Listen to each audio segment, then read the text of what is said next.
CPD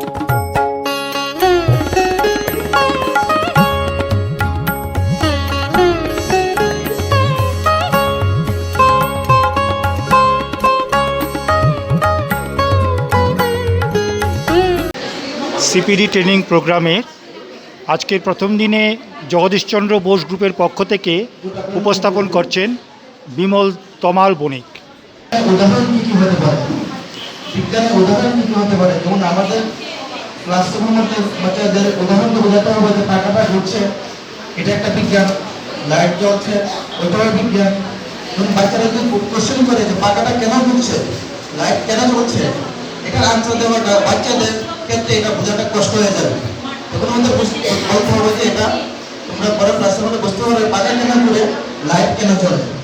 সর্বশেষ কথা হলো আমাদের চারপাশে যা আমরা দেখছি, যা ঘটছে তার সঠিক উত্তর হলো বিজ্ঞান। Thank you Bimal. প্রথমে আমি একটু নার্ভাস, কারণ এখানে যারাই আছেন সবাই আমার সিনিয়র। এখানে আমার জানার মতো একজন রাষ্ট্রপতি পুরস্কারপ্রাপ্ত শিক্ষকও আছেন, তো ওই জন্য একটু নার্ভাস। আর এরকম সিচুয়েশন হয়তোবা আমি এর আগে কখনো পাইনি।